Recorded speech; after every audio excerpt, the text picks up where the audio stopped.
तो गाइस, अगर आप भी ये जो मार्केट में स्कैम्स और डम्प्स की न्यूज़ आ रही है, इनको लेकर डरे हुए हैं, तो यार ये वीडियो देख लो, आपकी चिंता थोड़ी कम हो जाएगी। ऑलराइट, तो गाइस, यदि आप इन्वेस्टिंग की दुनिया में हैं, तो आपने अभी तक राजेश एक्सपोर्ट्स का नाम तो सुन ही लिया होगा। आपने काफ़ी सारी वीडियोज़ देख ली होगी, उसके ऊपर काफ़ी सारा जो है रिसर्च करा होगा, न्यूज़ देखी होगी, जो भी है।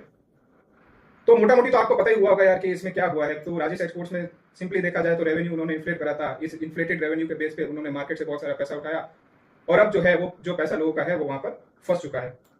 तो यार जब मार्केट में ऐसी कोई न्यूज़ आती है, ऐसा कोई स्कैम होता है, तो एज एन इन्वेस्टर हम लोग भी डर जाते हैं कि यार मार्केट में इन्वेस्ट करना चाहिए या नहीं करना चाहिए। देखो गाइस, जब भी ऐसे स्कैम होते हैं या ऐसी कोई न्यूज़ आती है, तो इन चीज़ों को लेकर ओवर हाइप नहीं होना कभी भी। देखो, आप अपन ऑब्जेक्टिवली इस सिनारियो को देखते हैं।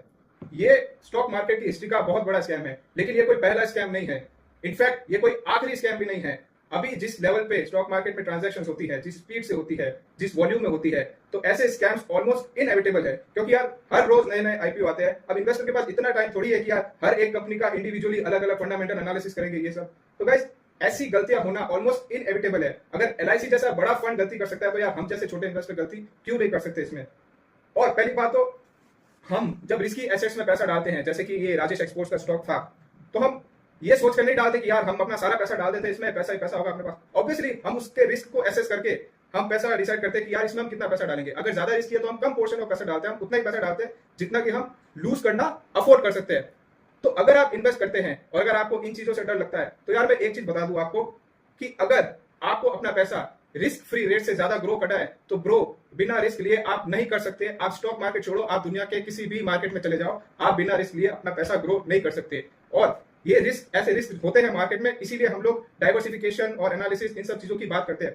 तो यार गाइस, ठीक है, स्कैम हो गया, पहला नहीं है, आखिरी नहीं है। अभी जैसे मार्केट डंप भी ये न्यूज चल रही है कि मार्केट में डंप आएगा नीचे। अरे भाई, जाता है, साइकिल्स चलती रहती है, इकोनॉमी रिसेशन में जाती है, फिर पीक में भी जाती है, फिर वापस कॉन्ट्रैक्ट होती है, फिर वापस रिसेशन में आती है। ये सब चलता रहता है ब्रो। आपको रिस्क तो लेना पड़ेगा अगर आपको अपना पैसा ग्रो करना है।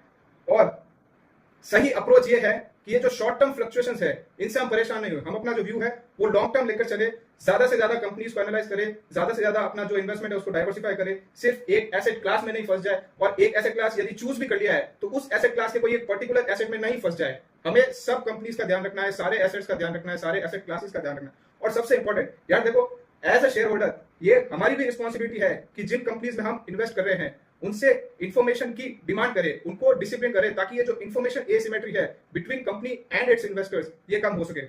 सो दैट्स इट गाइस, ऐसे स्कैम से ज्यादा डरने की जरूरत नहीं है। यदि आप अपने कैलकुलेशंस, अपने प्रेडिक्शंस पे भरोसा करते हैं, तो ये शॉर्ट टर्म फ्लक्चुएशंस होते रहेंगे यार, इतना इनसे घबराने की जरूरत नहीं है। That's it, thank you.